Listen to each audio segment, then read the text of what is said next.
Hey guys, hey, how you guys are doing today? Is Tuesday, that's right, it is Tuesday. And we ate. So, today was horrible and scary. Terrifying.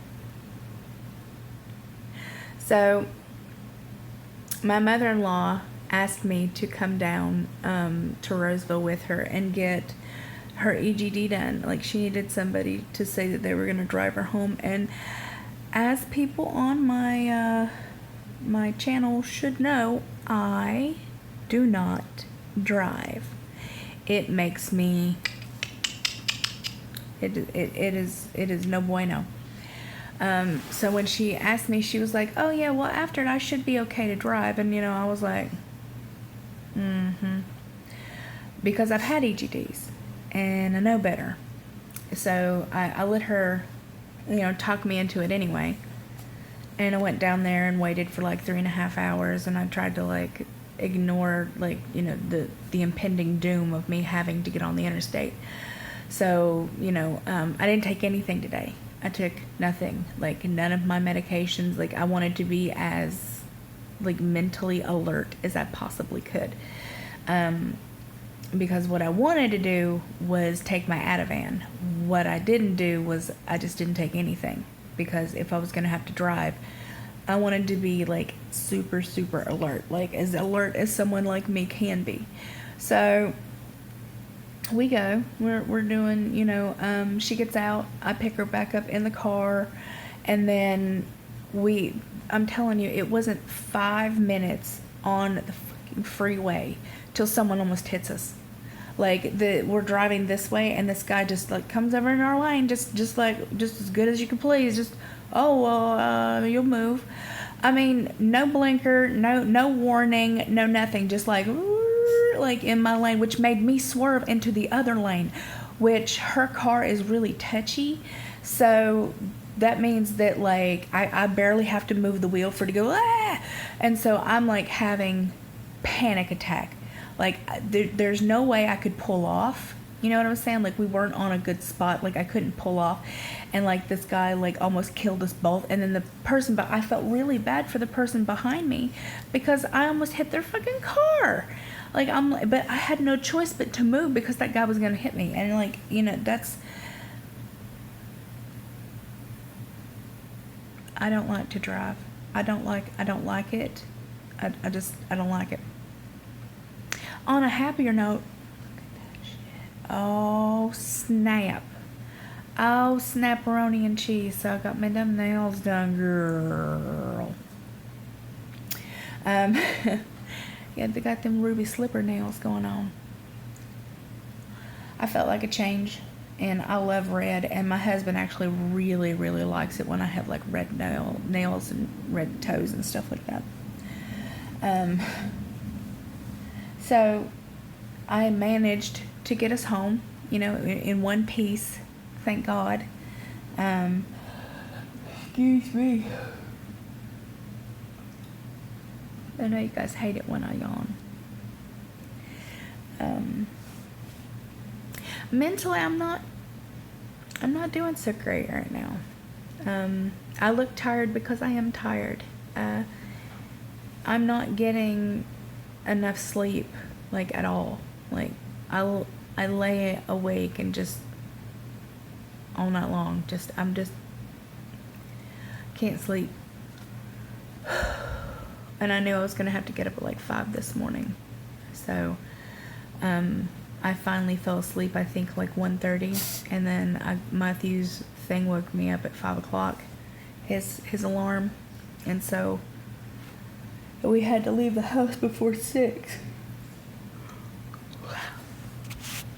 I'm supposed to be going to the gym tomorrow with my friend from Vacaville, but maybe, I don't know. I don't have the greatest luck with those things, so it'd be nice. Oh, so Kelly called me today, which is my bariatric coordinator, and we're scheduling all the stuff that needs to be scheduled, which is my lab work, I'm asking her for a bone density scan because he's never ordered one for me, and I want one. I want to see like how bad my bones are. I want to make sure that if I do go through with this revision, if you hear the words coming out of my mouth, which I'm trying to get you guys to understand, I am not 100% like ready to go up underneath the knife. Like there's a lot of things that I have to think about, and there's a lot of things that, you know, I am not prepared yet. Like I'm not just like, because it is true. Like let's rewind. Okay, let's you and I let's rewind here. So if I had a sleeve, now I do not. If I had a sleeve and I was just going in for the DS, I would have had that shit 2 years ago. No, I wouldn't have even played. I'd be like, okay, like, well, let's do it. What are we waiting for? Okay, let's go. I'm all okay. You know, I wouldn't be in the situation that I am right now because nobody wants to do revisions on gastric bypass. I happen to have a surgeon who's willing to do it. So I need to weigh having somebody who's willing to help me versus when I'm out of the military having people not help me if I needed it. You know what I'm saying? Like Matthew could be out of the military and, you know, let's say I'm hurt again, or, you know, I get more issues with my back and hip and stuff like that where I'm not able to work out. And then what? Diet isn't the only thing for me. Like, I know people are like, oh, but it's just what you put in your mouth. That is not always the truth. Like, that's not always the deal. Like, yes, it has a huge impact. Like, if you're just eating candy and cookies and pies and fucking everything else that you can get your hands on, yeah, you're going to gain weight. Squirrel. Sorry, jet or something in my ear meats out there. A squirrel. But for me, my body responds better when I'm able to exercise. My mind and my body respond a hell of a lot better when I am focused on exercising and, like,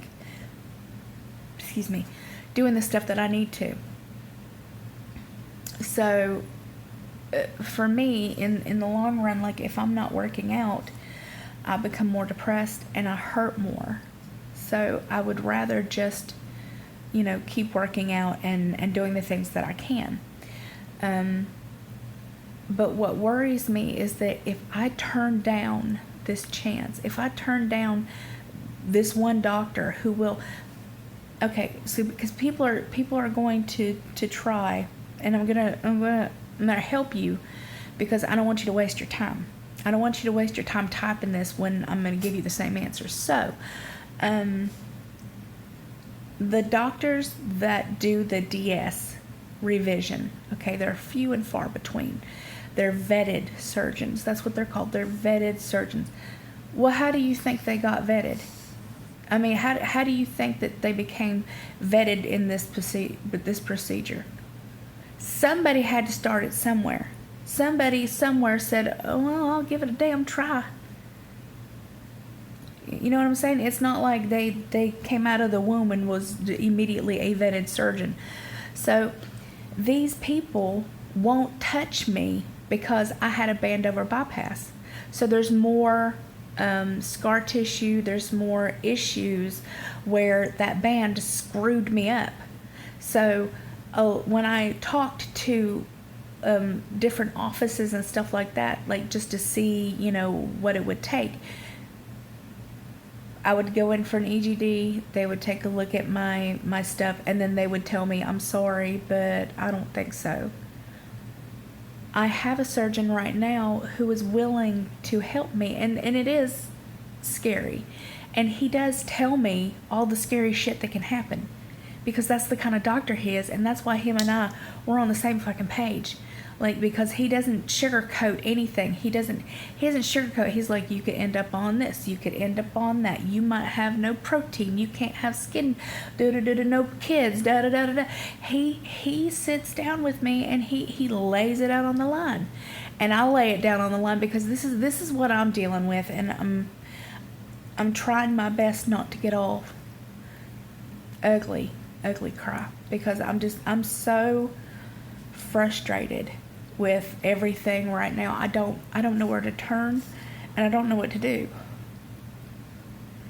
So the thing we keep bouncing between, okay, so the thing we keep playing this song and dance. How far can I get myself down by myself?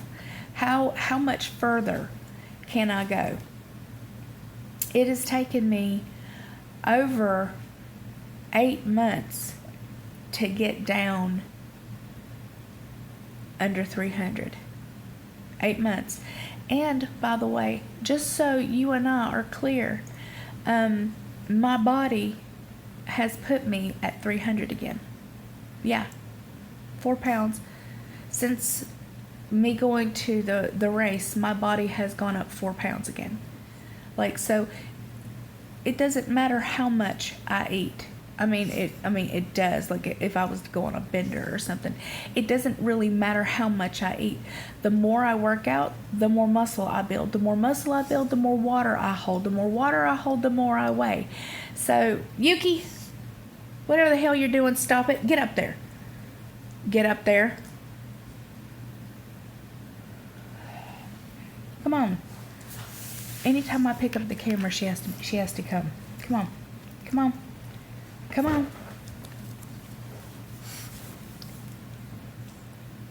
So, as I was saying, no licky. I made to drop you guys on your head. I'm sorry about that. So the issue is that the plastic surgeons don't want to touch me until I'm a BMI of like 25 to 30. 30 being maxed. Okay. So with that said, I can't get anywhere near a 25 or 30 with the extra skin I still have left. So even if I dropped myself down to like 250, there's no way in hell I'm ever going to be a BMI of 25 to 30 until they take the skin off. So the song and dance we keep playing is that if I don't get the revision, I won't get skin surgery. If I do get the revision, I might not get skin surgery. Do you see what I'm saying? Like, it's playing the less of two evils for me. Gaining weight is the most horrible fucking thing I can possibly think of. Gaining enough weight to where I would go back to being bedridden and in a wheelchair is the most terrifying thing I can think of, besides losing my husband and my dogs. Like, when I think in my head about the life that I had,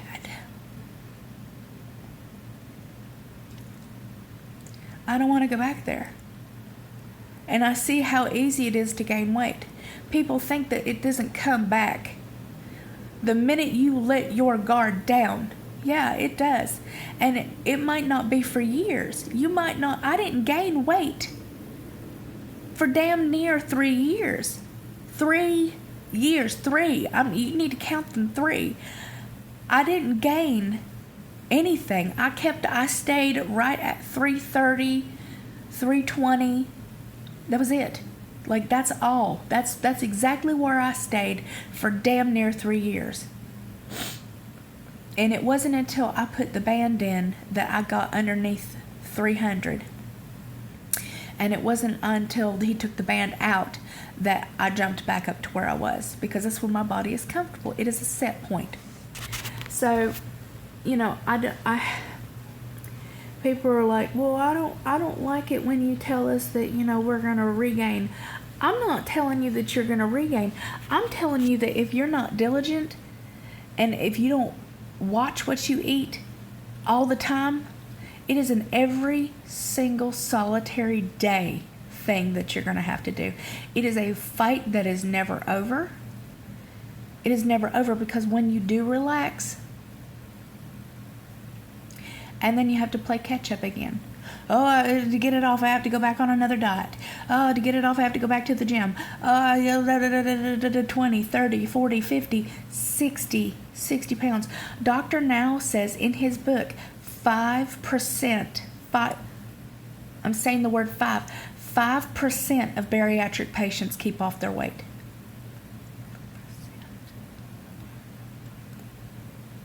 I don't know about you, but apparently my ass ain't in that 5%. Then again, you know, I have over 300 pounds to lose.